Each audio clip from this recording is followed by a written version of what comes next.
Let's see how this Tiki experience affects this team. So here is the team. We have Kagetsu, Chloe, Zelkov, all these units. I'm not going to be running Zelkov or Kagetsu, and I might also drop Ivy, but I'm definitely going to be using Etier, Chloe, Anna, and Alir, and probably Fram for this DLC run. Now I have Edelgard on Alir just for now. Looking at the enemies, their speed is quite low. These are quite weak, so my average team level is still low. So I'm doing this paralog when I would do the Lucina paralog, which is generally 1 to 2 chapters after getting her. So this gets us our second emblem ring. So we have Edelgard.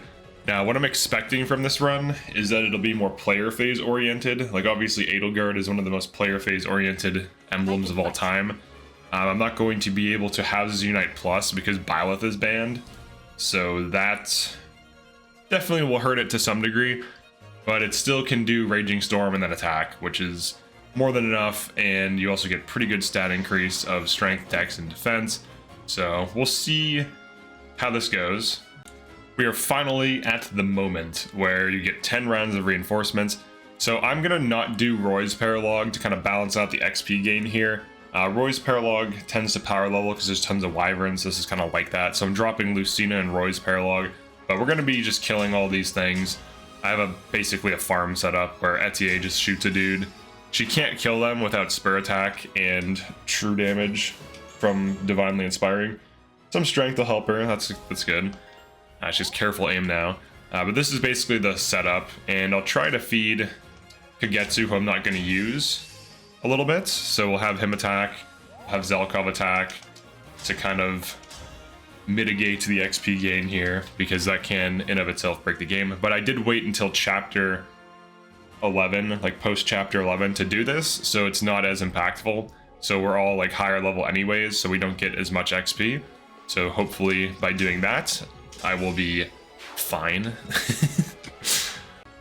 All right, let's see where we're at. So Alir got a few levels, maybe like 1 to 2. Anna got quite a few, like 2 to 3.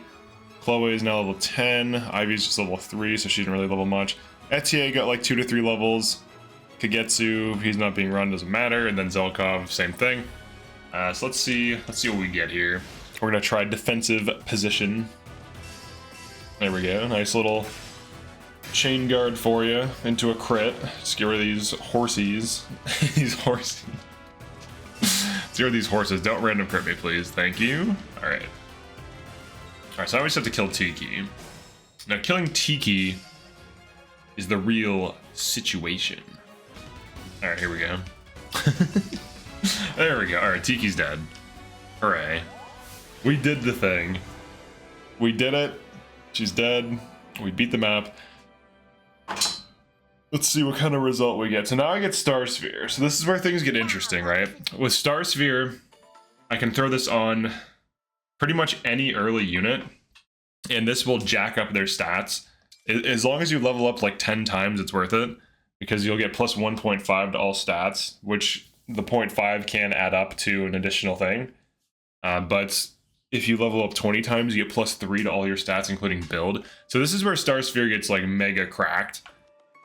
So we'll see how it works out. Now, obviously, here's the first thing we do. We do this. So you get defense, luck, and health. So alright, so now she's Star Sphered, so she's gonna get build, and she's gonna become insane. I think that puts her at 20% build growth, so she'll get 2 points of build per 10 level ups, which, is already enough to probably, like, to get her to, like, 10 level ups. She's at Weightless Steel Lance, which is her main weapon, so we'll see how that influences her as a tank. Or an off tank, rather. We're also going to use Star Sphere, probably like Tamara, who I'm getting in like 2 chapters.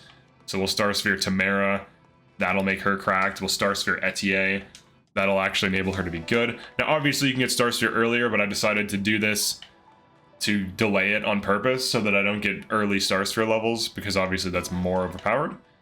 So we're just gonna do it this way. But that's it for this one. I just wanted to do this Divine Paralog, show the XP gain to kind of compare, because this is like a public test of like me trying to balance the DLC. I also didn't get the silver card because that's too much money. so I intentionally didn't get that. I did get the warp staff, the warp staff. I did get the warp staff and stuff like that. Like how, like Jean looks like he's on vacation and Anna looks like she's some noble. All right, so that's it for this one. Definitely like and subscribe if you enjoyed this, if you found this useful, if you want to do this type of run yourself to bounce a DLC, and I'll see you in the next one. Peace.